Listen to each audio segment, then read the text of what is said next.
Welcome to the Hollywood Raw YouTube page, guys. We're happy to have you here. Make sure you like, subscribe, leave us comments, do all the stuff. What are you waiting for? Let's go. I got a drug addiction to feed.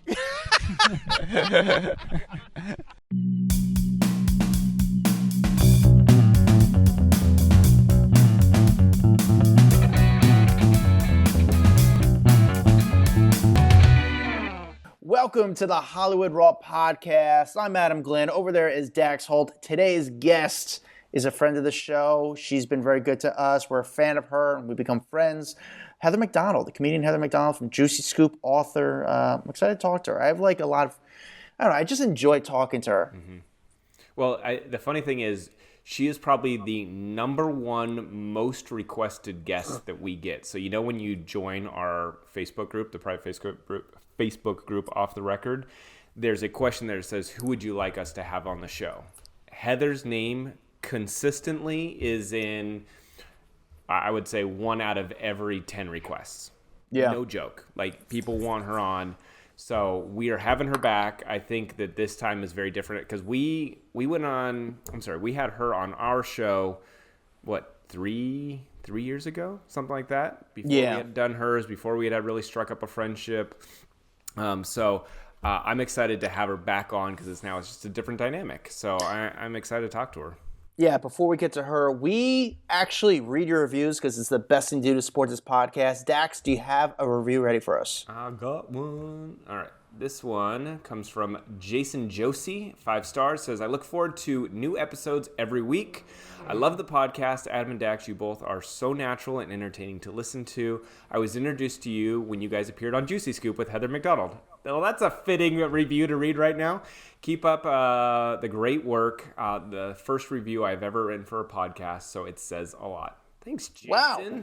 Jason, Josie. That I picked a review with Heather McDonald in it. Yes, that works out. Let's get to the podcast. Our guest today is a comedian, author, and the host of the Juicy Scoop podcast. We've said her name already, probably 30 times already on today's episode. Please welcome Heather McDonald. Thank you for coming on the Hollywood Raw podcast. You've always been very nice to us. We are fans of Juicy Scoop. We're seeing you on the video. You look lovely, by the way. Do you do your own makeup, or did you have it all glammed up? No, I always do my own hair and makeup for anything you see on Juicy Scoop. Oh, so what if you do Watch What Happens? Do you have a glam squad, or do they give you a glam squad? How does that work for you? No, they don't give you anything. And so I did want that good makeup that everyone seems to have, but it's too risky for me to like go in like with nothing on my face because you never know what you're going to get. So I pretty much came with makeup on, and then I still paid their person $500 just to like judge me. Yeah. But I did my own hair and makeup. So they will offer to have a makeup person there if you want it done. But you still have to pay them. At least I did. Wild. I mean, I would think for the housewives, they would not charge them. But I think just for me, I don't know. There's so much politics involved in Hollywood as it is. And that if someone is successful, other people may really embrace it while another person may totally hate it. You just never know. Hollywood's a weird, weird world. No, and then they're having the big Bravocon, which I've gone every year. And people are like, why aren't you, running a panel with, because they're having different people come run the panels. And I just was like, I don't know. I don't think I've, again, reached out. I'll pay my own way. I have my own hotel room.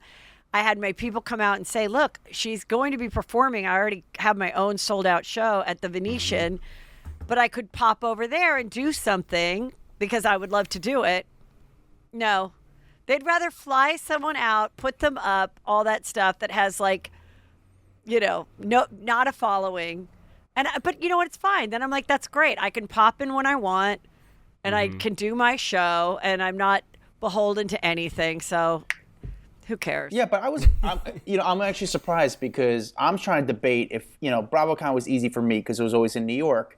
This year it's in Vegas. I'm debating if it's worth me going out there for it. It's going to be worth my time. I don't know, but I honestly don't think it will be. Yeah, I'm kind of on that thing. Because I've done it before. And so much news will be coming out. Like, I have a wedding in San Francisco on Friday. So I'll be coming out Saturday morning, and then I'll go just to see it, because then I'm going to be talking about it that night at my show in Venetian.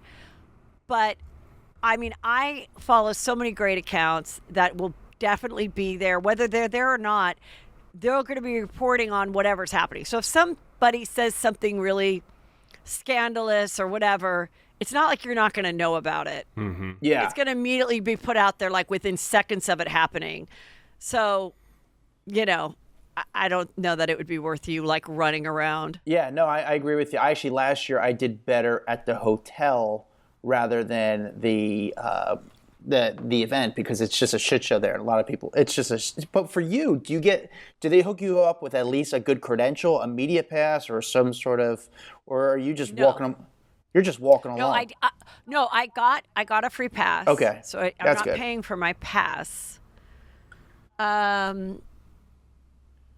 just realized that I only have one pass, so because I was gonna.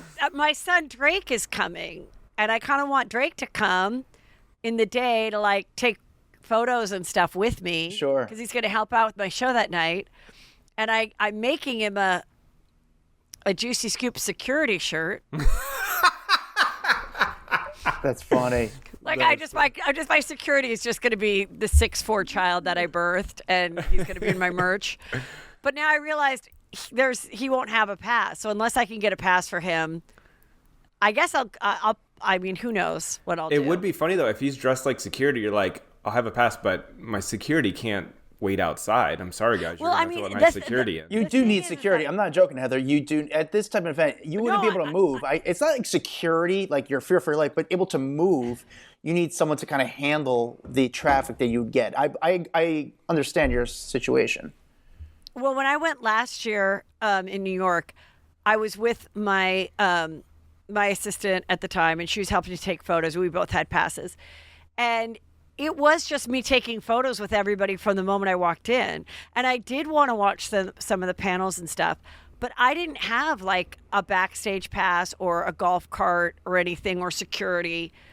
And then sometimes I would get there, and then if I was like with a housewife that was a friend, then we would go backstage and I could talk to other people.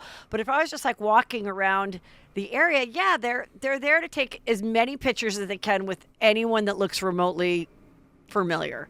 Yeah. So, and then the problem is, then you're taking pictures for a few hours, or an hour, which is fun, but then you want to go.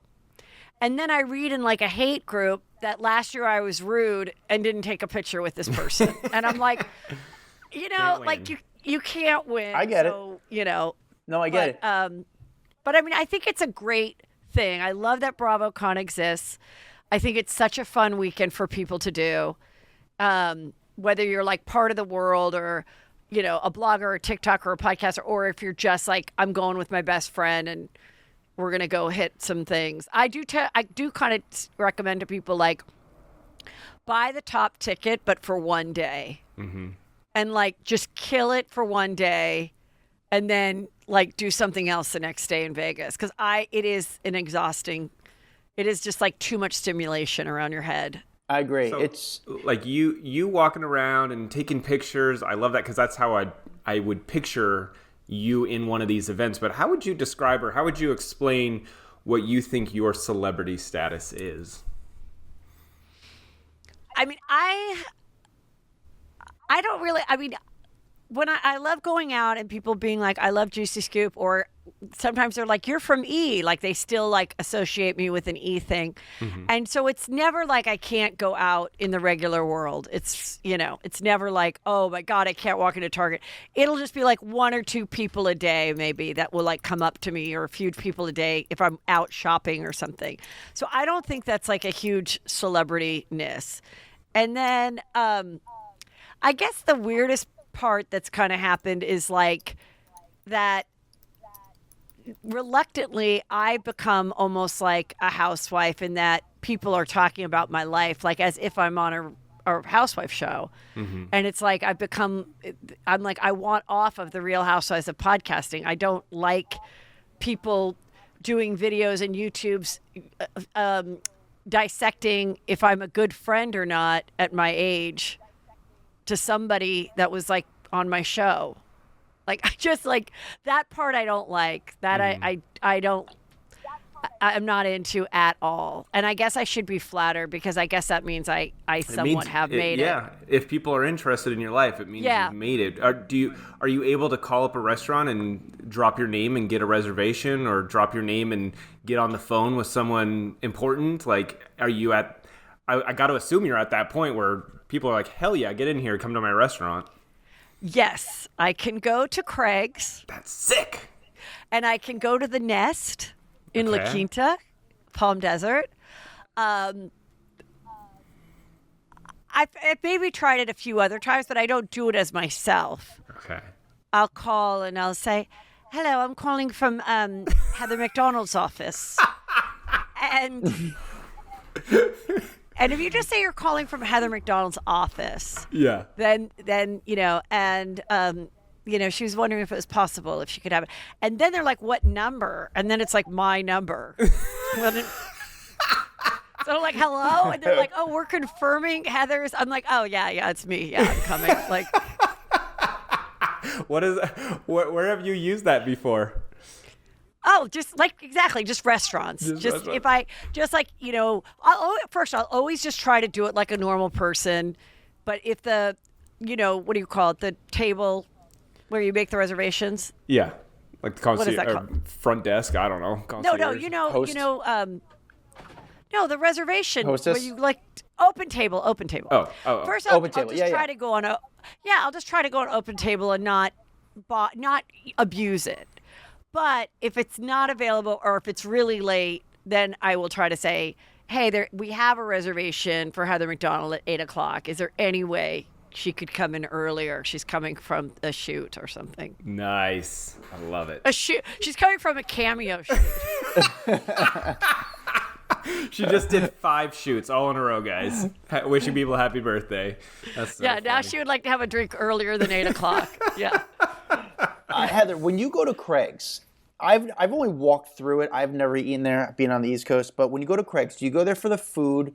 Do you go there for to be visible, to get shot, or do you go there to people watch? Do you want to see who else is eating there? What would you say the general things why people go there? I think it's kind of all three. First of all, I totally like the food. I do like Craig a lot himself, the owner. I think his story is like quite inspiring. I don't know if you know, but he was like an actor waiter that that then kind of built its way up at another restaurant and then made his own. So like I love his story and I think he's very fun, and I really do love the food. Love it. I love their salmon. I love their truffle chicken. I like when a few people go because I like to get a lot of things and share. Mm-hmm. I like their drinks, all of it. And yes, you will, you might get stopped by a TMZ person. That's always fun. And there's always at least one person, usually a few people I know, inside eating at the same time. So to me, that makes it a more fun night. And other time, I don't go out that often. And I'm like, okay, we have a dinner or a birthday dinner or something. If we're going to go over the hill, I'm like, I'd like to try a new place. But then when I do, it's just, I don't know anybody there. It's not fun. So I'm like, if I'm going to make the effort and I'm going to get in an Uber, which is now so expensive, right, to get an Uber, or even if I'm going to drive myself, which I do sometimes, it's like a solid 45, 50-minute drive for me. Mm-hmm. So I want to have a good night. And I want to get something else out of it besides the bill. Is it awkward for you when you're there and you see another person in the industry, let's just say a housewife, a celebrity, a comedian, and you see them at another table and you kind of see each other, but you're trying to like dance, or should I go over and say hi? How is that for you being a celebrity? And I call you a celebrity. Is it awkward, uncomfortable? How is it like communicating with other people? Because you guys both know each other, but you don't really know each other. Is there like an unspoken sort of read body language if I should go over and say hi, or how do you feel about the situation? I don't say hi to anybody I don't already know. Okay. But I've never done that. But if I see somebody I know, then I'll be like, even if it's been a while, then I kind of tell myself, do I say something? Do I get up now to go to the bathroom and stop by and say hi? And then other times I just don't, and then they've left, and I'm like, whatever. But if I'm if someone I'm like friendly with, yeah, I'll totally get up and say hi. The one time I was at, go on. I'm sorry. Go ahead. I was gonna say the one time I felt cool at Craig's is I was there during when the Super Bowl was there, and I just wanted to see what the inside was like. I was outside with my camera trying to see who was going in and out. I saw the owner of the Cowboys there, Jerry Jones, going in. And I was like, you know what, I'm just going to use the restroom real quick. And I was dressed up, so they're not going to stop me at the front door. And I walked in real quick. And as I'm going to the bathroom, I see David Spade, who I know. And I walked over to say hi. As soon as I took one step where his table was, I could only see him. But when I took one step, then I realized, oh my God, I already took the step to approach him and say hi. He was sitting at the table with Chris Rock, Adam Sandler, and the guy who's the head of Netflix. And I was like, oh no. It was the Ted guy? Yeah, Ted Sarandos. And I felt so weird. But Spade saw me and I came over and just, hey Dave, how you doing, man? Good to see you. And I shook his hand and I just kept, and he was like, hey Adam, how are you? And I just kept walking and I kept it like very cool. And it was so smooth and slick. I was like, man, I look so cool there. Hey, what's up, dude? How you doing? You know? And I was so proud of myself, how I handled it. Didn't embarrass him. Like, what are you talking to that guy who's the paparazzi in New York? I felt so cool how I handled it, but I don't know how it is for you.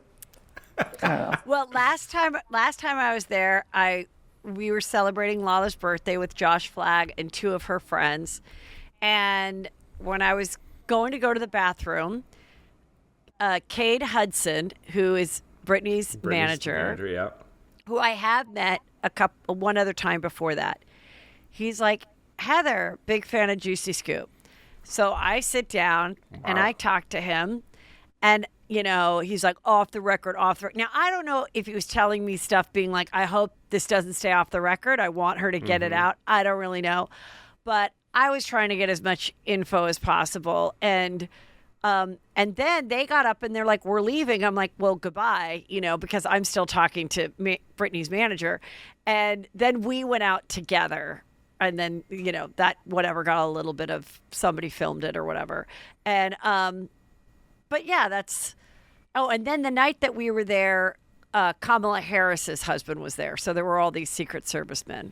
That's cool. So that was kind of whatever. They were enjoying the food. When you see that there's paparazzi, because there's paparazzi outside of Craig's 99% of the time. Yeah. But when you go in, you see the paparazzi are outside. Do you prep yourself for the way out? Like, if they do stop me, I need to have something interesting to say, or like get ready for that moment. And then if they don't talk to you, you're like, damn it, I was ready for it.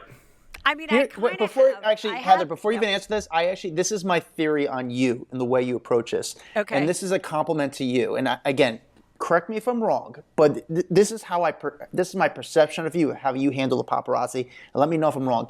You handle it just like Joan Rivers, because you're so sweet and you're so nice and you're so funny, where the paparazzi could go to you, hey, let me ask you about this. Let me tee you up for you to hit a home run. And that's how you said with Joan Rivers. Like, she was the absolute best. But I don't know. But tell me about your situation, how you handle it. Well, yeah. I mean, and I don't want to talk to them if I am feeling really buzzed. So, like the last time I went, I didn't drink and I drove, So because I was like, I don't know. I just wanted to be sharp. And I also had just seen Taylor Armstrong come out of there so wasted that I was like, I just didn't want that to be me. So it's always really awkward because sometimes they're there and they don't recognize you or they don't care. And so they're not taking photos. And then other times they're taking the photos and you're like, I feel like such an asshole, like not looking them in the eye, like not looking the camera in the eye or something. You're like, and then you're waiting. And the last time I was there, I was waiting for my valet card, my car from the valet to come. And the comments were like, she's such a loser, waiting outside, hoping to be photographed. And I'm like, I drove. Like, I put my ticket. Like, there's no other way to leave. And I'm the first one to say, like, yeah, if you don't want to be seen, you don't pick Craig's. If you wanted to just, your friend's going through something hard or you're having a secret affair, like, that's not where you go, So it's like, yeah, okay, so you should be pretty pleasant if anyone there wants you to sign a photo or, ask you a question or whatever. That's so funny. I love that even the narrative turns negative while you're waiting for your car. But listen, I got to admit, I've probably been on the same side of that, working at TMZ for so long, and you see something and you like almost invent like the narrative in your head, like, oh, she's waiting for Paps to see her, when the such full a thirsty story. bitch. It's just to make it more interesting against. But who is the celebrity you run into the most, whether it's Calabasas, LA, wherever?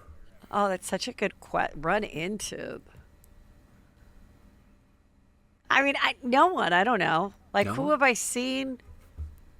Like, you don't run into the Kardashians. You're in Calabasas. Like, I got to imagine. Oh, come on. They're, like, rarely leaving their house. Everything is there.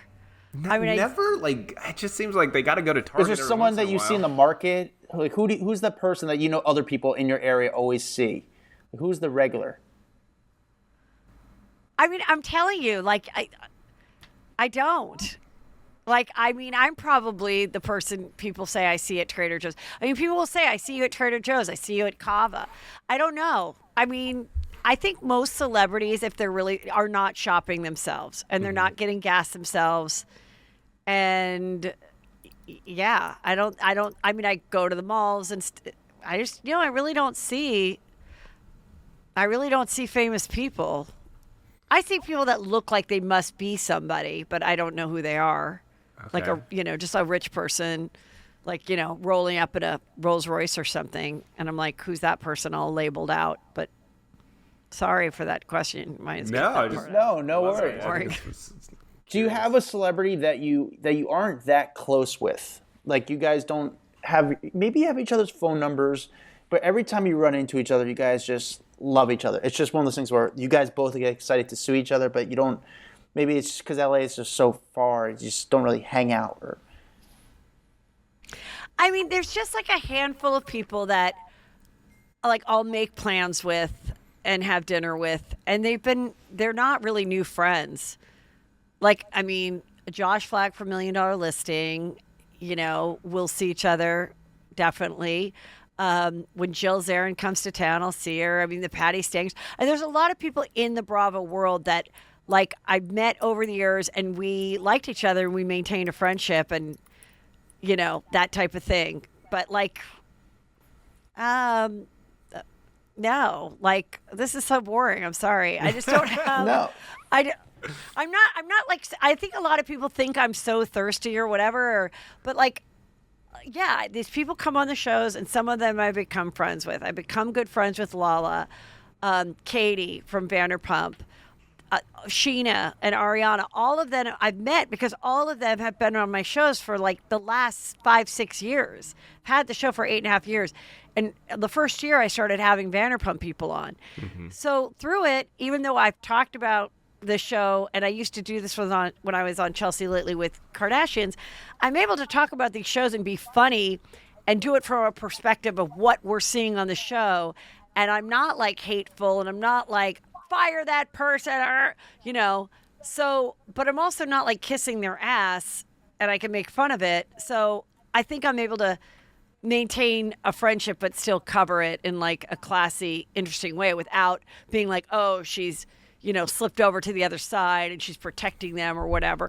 But yeah, there's times when people will write something nasty about the guest I have that day. And yeah, I'll delete it from my Instagram. Yeah. Why do I want my guest to see something mean? Yeah. I want them to go and see if there's 200 comments on YouTube and 190 of them are like, this was a great interview. I'm so glad you had her on. I really like her. And the other 10 are like, she needs a nose job. She's a lying bitch. Get rid. Yeah, I know how to delete those now. I didn't know 3 months ago, but now I do. So it's like, and I will, because it's like, I don't need to ruin someone's day. I want them to feel good about themselves. So Adam and I, like a year ago, we did an entire episode devoted toward our awkward celebrity run-ins. Moments that were like, we look back on and either cringe because it just didn't go as planned or the vibe was off or whatever. Have you had any awkward run-ins with a celebrity that you look back on and you cringe just thinking like, damn, I wish I could redo that? Or, man, if there was a camera on me right now, it'd be everywhere. I mean, there was a very famous one. So Juicy Scoopers will have heard this story, okay? But it was Jerry Seinfeld and I was, not doing well, comedian in my 20s, doing the groundlings, and he was having a drink with like a typical writer guy, like a baseball hat kind of writer guy at the bar inside of the Four Seasons in Beverly Hills. And I'm there getting a drink before my friend and I go over to the Sky Bar, which is still there, the Mondrian or whatever it's called now. And so I'm like, I've got to say something to him. Like at this time he was single, and I was like, maybe he'll like me, like to date, because I'm such a funny delight. And I have big tits and brown hair like Shoshana, who was the 18-year-old that he was dating when he was 38. And no one wants to bring that up. They were like broken up, and I was like, oh, And so I walked right up, and I'm like, my name's Heather, and I won't stay here long.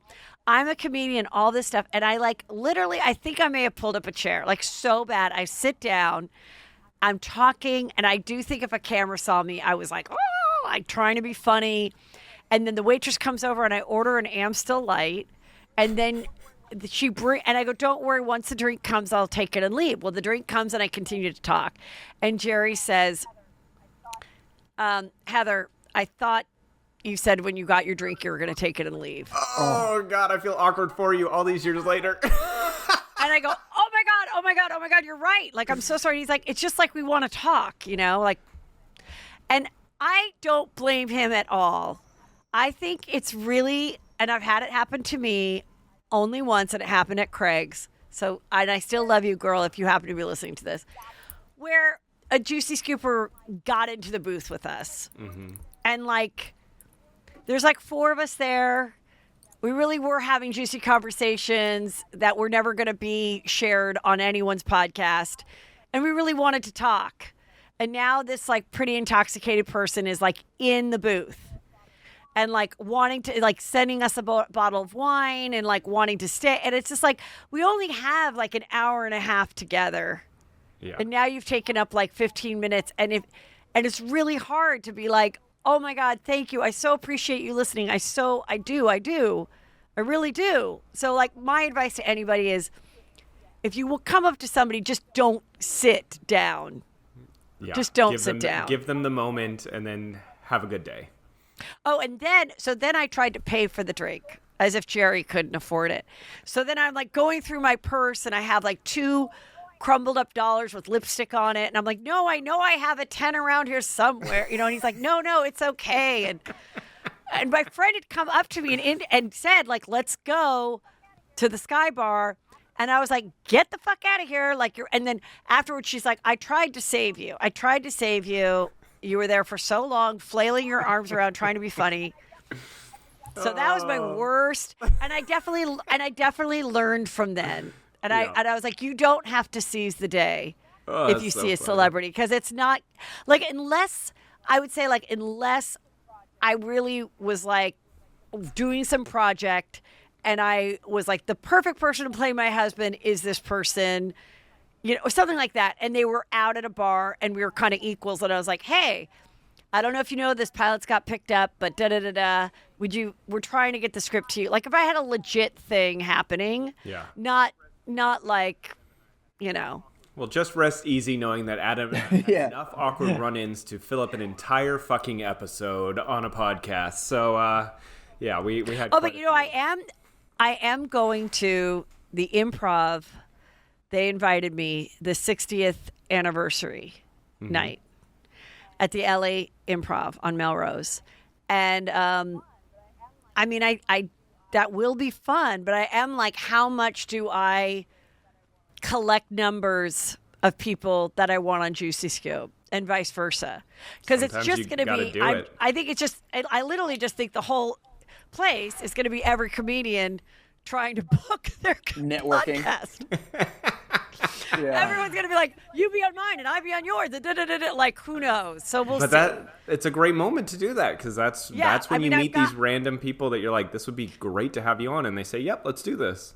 There's certain people that over the years I've been come on, I'd love to come on the show, and I DM them and stuff, and then they act like they never see it, so it's going to be awkward for them.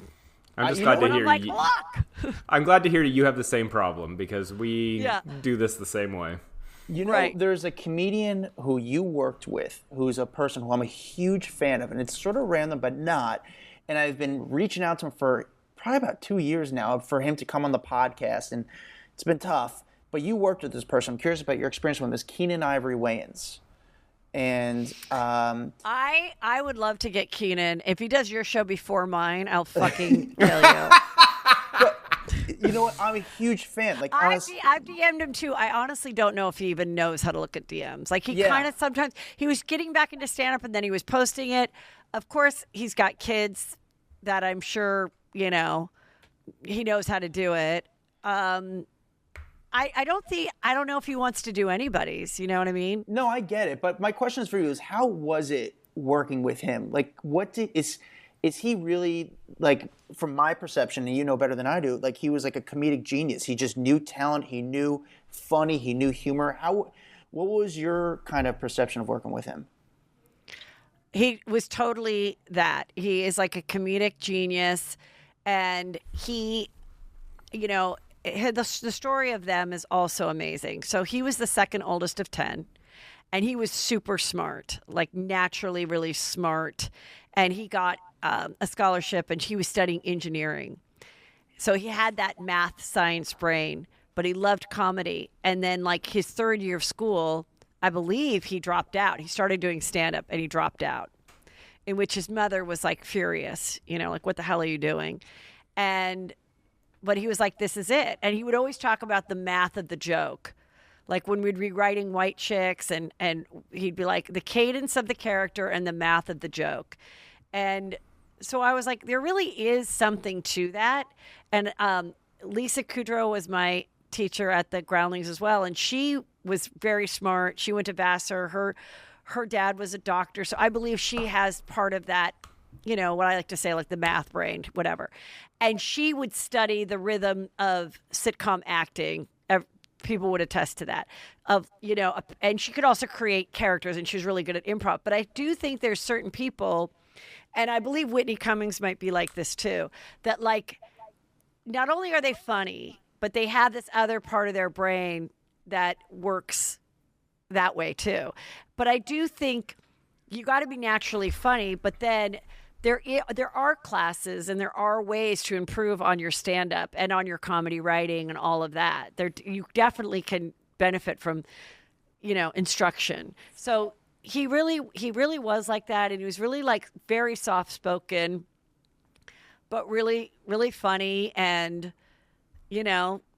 charming and great. And I loved how he fostered new talent. And then there'd be like when we were writing on his show, the Keenen Ivory Wayans show, it was, when I got the job, it was like 6 white guys, 6 black guys in the writing room, 1 black woman. And then he said, I want a white woman's perspective. So I wrote all this material. I stayed home and I watched the show because you couldn't go and watch it on YouTube. I had to stay home and watch the Keenen Ivory Wayans show every night, which is a late night talk show. And I came up with these parody ideas and all this stuff. And I stayed home all weekend, like typing it up and submitting it, and met him.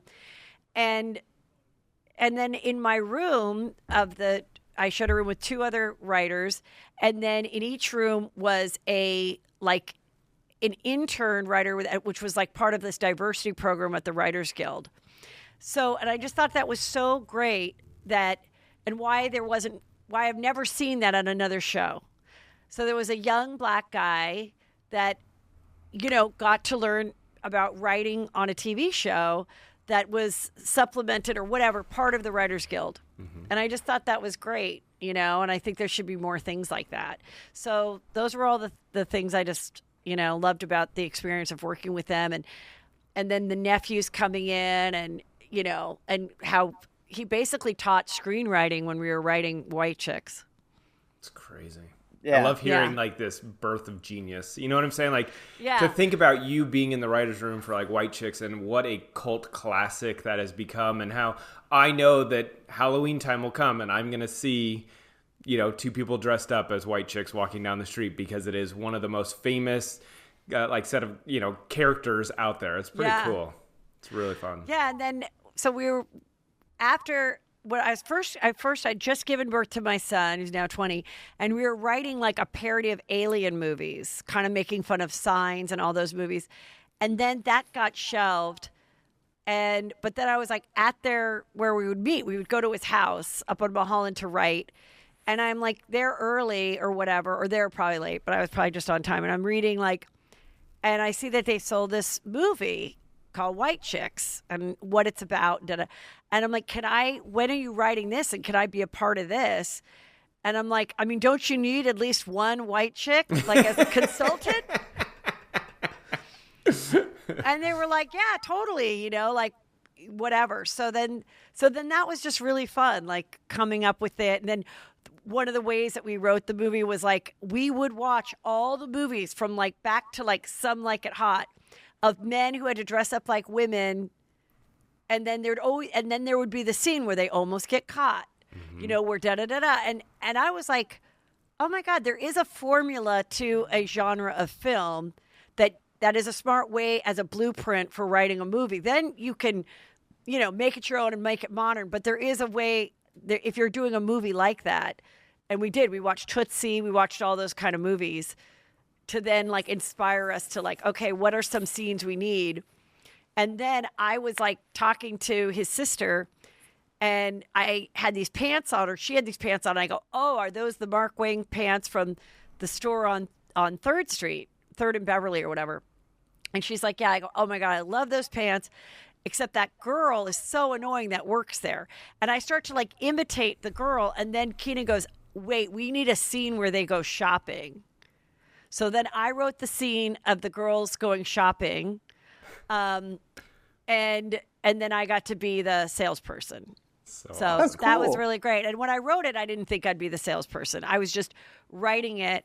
And then they called me from Canada and they're like, we're trying to get you, we're trying to clear it that you can be in the movie. We have to hire so many Canadian actors. And so then literally I was there like, get the car's coming now, just come right now. And then I got to be That's so in cool. it. So they were awesome. just really great. And I haven't had any of the Wayans on my show. I've reached out to all of them. Marlon, Sean, Keenen. I'm with you. So if anybody hears this, I would die to have one of them come on and like relive these fun days. And Sean Wayans, one of the most underrated comics. I saw him. I opened up for him years ago, and I was blown away at how funny he was. I was like, man, he's really funny, but he doesn't like put himself out there as much as like Marlon. Something's interesting about him. Sean does really good impressions. Sean would do a Keenen impression that would like have us crying. Like he observes really well. And like when we were writing White Chicks, he was like, okay, we need to go out one night with your girlfriends. Like, so we go to this nightclub and my girlfriends come with me. And at this point I'm like, 30. I'm already kind of old to go to the nightclub. So I'm married and I hadn't even gone to a nightclub in a really long time. And I had a baby at home. But I was like, all right, let's have some fun. So we go to like Mr. Chow's or something. And then we go to this nightclub. And that is when we heard the Beyonce song that we used in the movie. So that song had just come out and we went crazy. Like we stopped everything. All my girlfriends got on the dance floor to dance. And that's when Sean's like, I don't care how much this song costs. This is the song that we have to have like the dance off to. Yeah. Because the White Chicks are going so crazy for the Beyonce song, And he just kind of sat back and like was observed. Like he's just which to be a good comedy writer, comic, you are a really good observer, but that's what I always noticed about him. You know what song I can get every white girl on the dance floor with? What? Spice Girls Wannabe. Every time. I could be a birthday party, you put that on, every girl will come dance on the floor. It is ridiculous. And I'm like, even my friend, we had a party for him, and he's like, I'm not playing Spice Girls. I was like, just watch. Just trust me and watch. You put it on, girls flood the floor. It's ridiculous. Well, and then with that dance routine, there's this like more like scoop from the movie. So they worked on it for a couple days, all the girls, right? And then they show it to him and he goes, it's too good. Like, you guys, it's not funny. Like, you're too good at the dance. And that's why then they added some of the, like, the dorkier, like, moves and stuff like that to make it funny. Yeah. That's awesome. Yeah. I love it.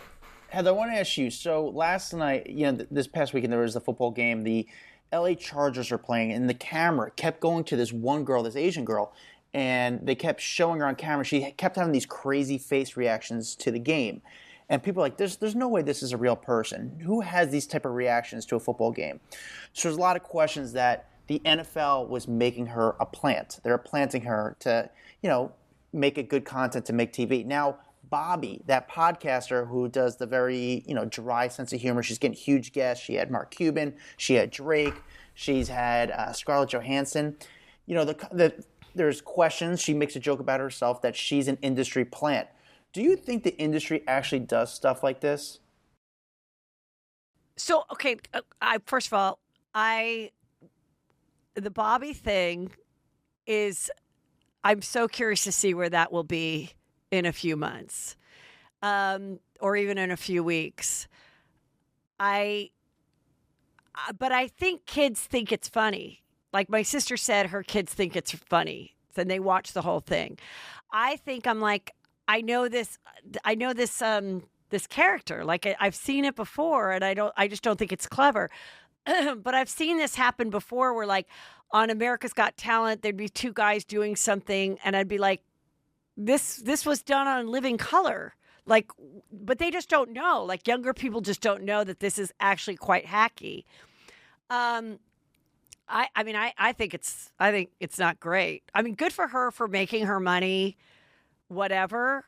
But and if this was completely deliberate or like a mistake, like she said, apparently she said she put out to people, anyone that can get me these guests, whatever your connection, I'll pay you $300. That could be true.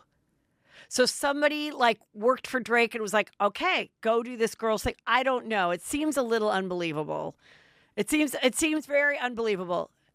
I mean, I'm kind of wondering, like, couldn't you guys figure out what is the connection between some of the first people she had? Do they have the same managers? There's got to be one person that has some interest in putting them all together. Yeah. And a lot of the times it is like that. A manager that reps her plus 5 other people, suddenly those people are all on her show. Wait, can I just do it right now? Can I just interview you guys as her? Sure. Yeah. Okay. So how long have you guys been talking from 2 separate houses? It's been a while, probably like 4 years. Couple years, yeah. Why do you want to talk to each other more?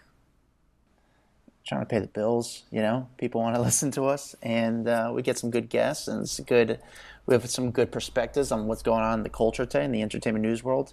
Plus we're breaking stories, so it's we have an audience. We have a good audience, so it's been fun.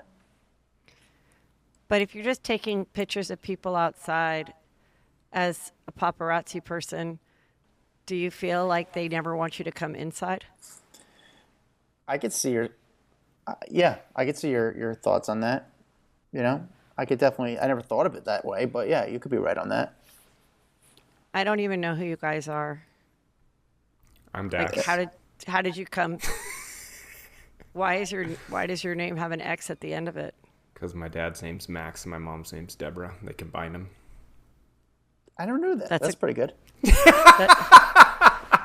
That's a great story. Like, that's what it is. Yep. Like, I don't even know. Like, it's like, I'm like, but it's kind of good because she's doing it like if it was somebody like really famous, Yeah. Like if it was Madonna and she's like, so are you still a virgin?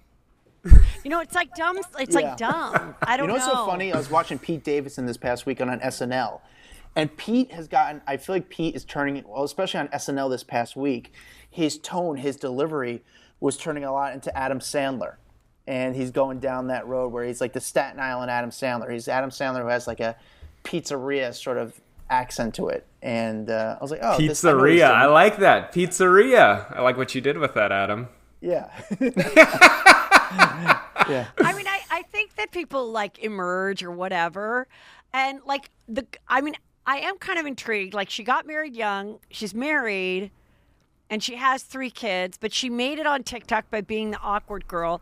But then I think because she looks so young, and she's dorky, but she's also hot with like big tits and a tiny waist. So I think dorky guys were attracted to her thinking, well, that's a kind of girl I could get, even though they couldn't, obviously. So I think she became popular on TikTok like that, and then she did this. And like, go make your money. I don't begrudge you. It doesn't make me mad. Go do it. It just doesn't interest me. Like I can't take it. I am curious, like with what you said, is how long does it last? Because at the end of the day, people, they like these fads, they like this entertainment. Does it appeal to a generation for a long time? 8 years down the road, like your podcast, do you still find that humor funny, or do people move on and they get over it? That's what I'd be interested in seeing. What I predict is that she'll break out of the character and be like a normal person, because I just saw her on Barstool, and she was admitting it's a character. She's like a normal person. She did the same thing on Today's Show, yeah. So what will happen is it'll go now. Once, do you remember the show Magic Revealed? Yep. Like now that she should have never revealed the magic. Personally, she should have just Stayed gone in on character. the Today Show and been that weird person, and just continued with the weird. Because one thing that the TikTok generation wants is authenticity and all this other stuff. Now that they know this isn't her. Mm-hmm. And, you know, it's like the Miranda Sings thing. Like, Miranda didn't want to do that anymore. And then, look what happened to her. But, like, I just feel like these weird characters, whether it's Pee Wee Herman, like, rest in peace. Like, you have to be that all the time. Yep. No, I think you're right. I mean, there was a time when Gene Simmons you didn't know what Gene Simmons and Paul Stanley looked like. You know, for like, they were like, who are these people? You know, like, so I kind of feel like, yeah. And so what she'll probably do is she'll have her numbers and she'll get sick of doing it herself. She'll be like, I'm done doing this lame character.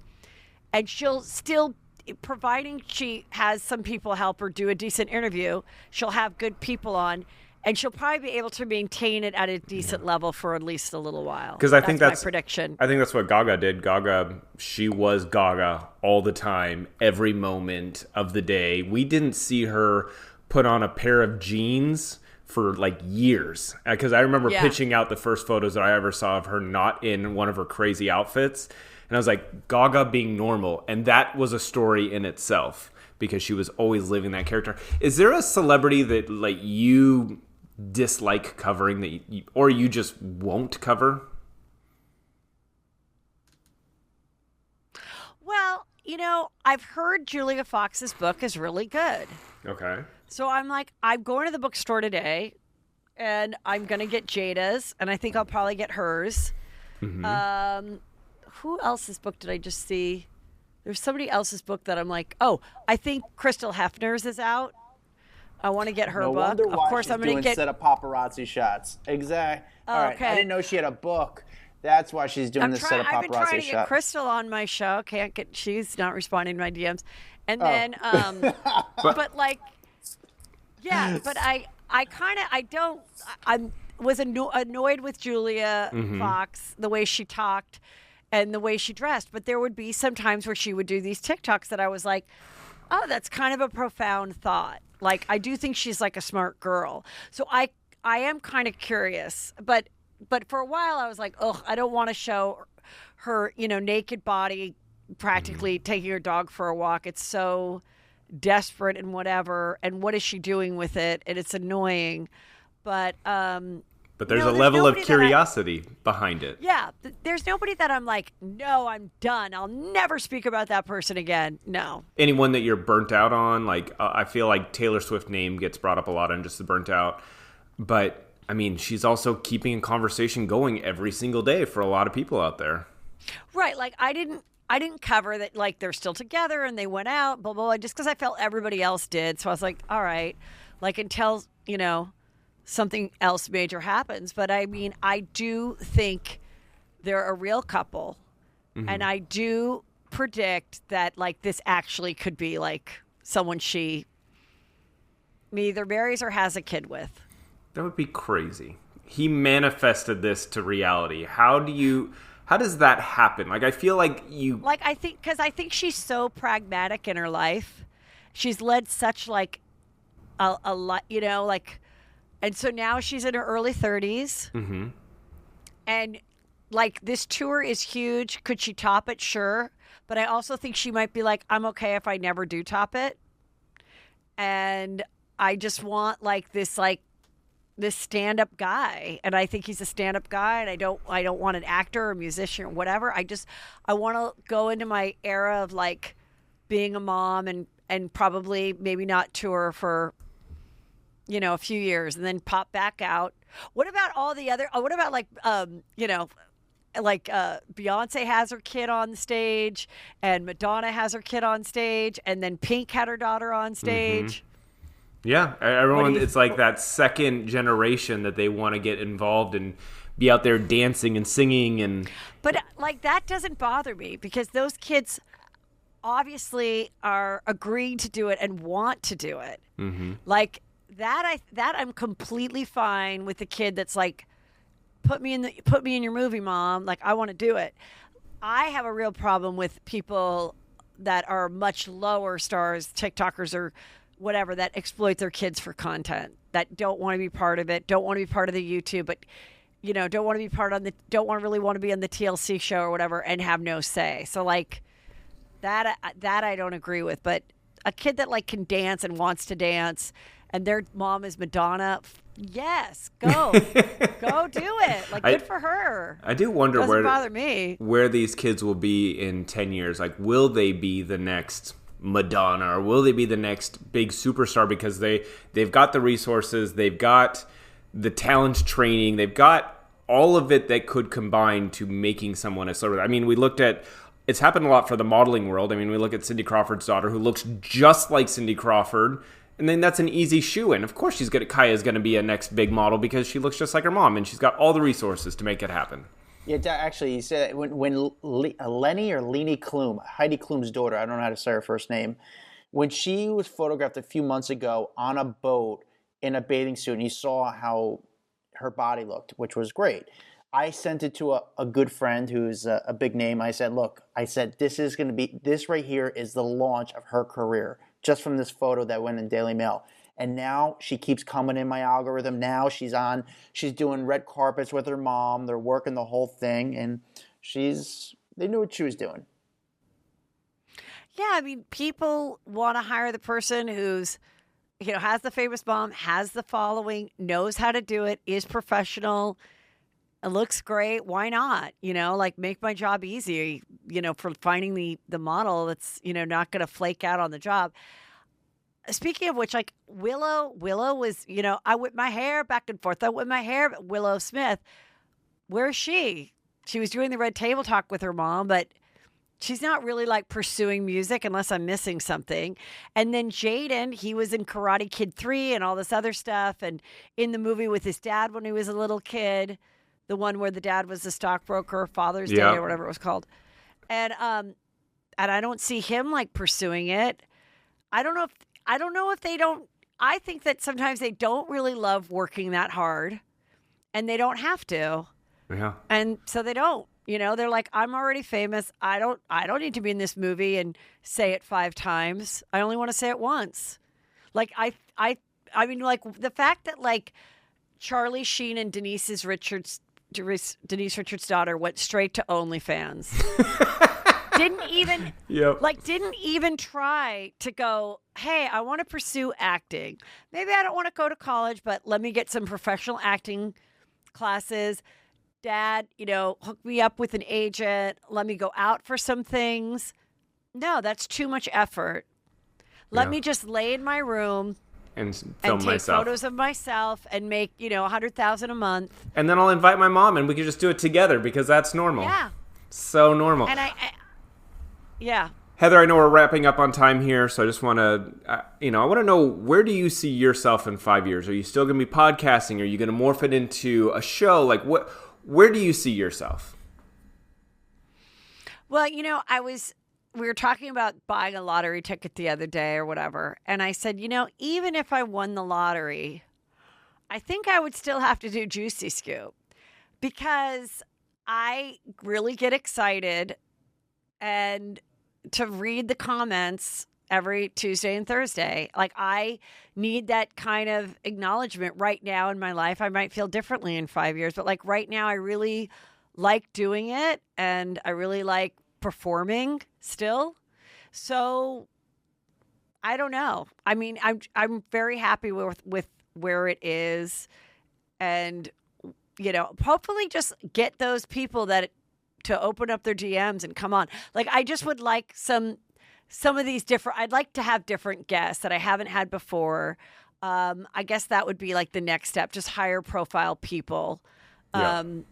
And it has happened, and it's like I'm getting people that are like, I'll fly out from the East Coast to be on, and things like that. That I'm like, really? All right, well then great. And then I realize, okay, I am at a level where it's a very valuable experience to be on my show, and I do appreciate that. So, were you referring to Adam right then, flying out from New York? High profile Adam. Exactly. I always appreciate it, but yeah, I think that I definitely I've never really gotten to travel, and I've never been to Europe really. I've only been to Ireland once or twice, but for like a week. And I've never been to London. I've never been to Paris. I've never been to any of those places because I didn't go as a kid. I couldn't afford it in my 20s. And in my 30s and 40s, I was raising too little of kids. So my youngest is going to go to college in the fall next year. So I'm like, I would like it that I could go off and really, really experience that, and then still do content and shows from there. That's something I want to make sure I do before I break a hip or whatever. I'd like to walk down this. I want to do it while I can look cute in an outfit and have fun. So I guess that's it. Right. That's probably good enough. Well, Heather, there's no real goal. What about you guys? Where do you see yourself in 2 years? Getting on Bobbi's show? We're hoping to make some money at some point. No, I don't know. I don't know. I feel like 4 years ago we didn't have a plan. We just wanted to talk and have fun, and I still pinch myself that people want to listen to our voices, on a couple times a week, which is just weird in my opinion. And to see that they find our chats interesting is crazy. So I don't know where we're gonna go. I don't know what this turns into. I don't know. The media is just changing every week. I still am trying to figure it out. I mean, Heather, I get to interview this week. I've interviewed. Last night I interviewed Mark Cuban. I interviewed Barbara Corcoran. I'm interviewing some pretty big people, but it's just the industry keeps, betting on the extras, the Access Hollywoods of the world, but nobody's watching those shows. So I'm just I'm betting against them. I'm like, dude, nobody watches these shows. I can show you my numbers. Show me their numbers, and I can't. I don't think anybody's watching these. I think they're all inflated. I don't believe anybody. They say 600,000, 1.2 million people are watching that show. I'm sorry, I don't believe it. Yeah, I don't know. So well, good for you. Well, Heather, thank you so much for joining us. We love you. We are so honored to have you come onto our podcast, and we just really appreciate this relationship that we have with you. And thank you for coming and being honest and talking about all your fun stuff. It's cool. Awesome. Thanks. Always fun talking to Heather McDonald. I know you guys love her, as do we. She's just cool. I appreciate someone who's been around, and not calling her old by any means, but she's been around for us. She has a good, outlook on Hollywood and the industry. I agree. I think she's fun. She's entertaining. She doesn't hold back. And she's been good to us, honestly, with our podcast. She has helped bring our podcast up the charts, and I think I really appreciate that. It's hard to get help in this industry, and she's been a big help to us. That's what I'm saying? True. So love her. Yes. Make sure you guys like this on YouTube, and if you do like it, also subscribe to our YouTube channel. Follow us on TikTok. We're also a private Facebook group called Off the Record. Really fun community where you guys talk to us, we talk to you. Really good group. Follow me at Adam Glyn, Glyn. Follow Dax Holt at Dax Holt. I just found out why your name is Dax. Interesting story. And we'll see you guys next week. Bye-bye. Bye. What's up, guys? If you like that video, there's plenty more where that came from. Make sure you like, subscribe, hit the bell so we can just feed you all the goodness daily. Hurry up. Come on, let's go.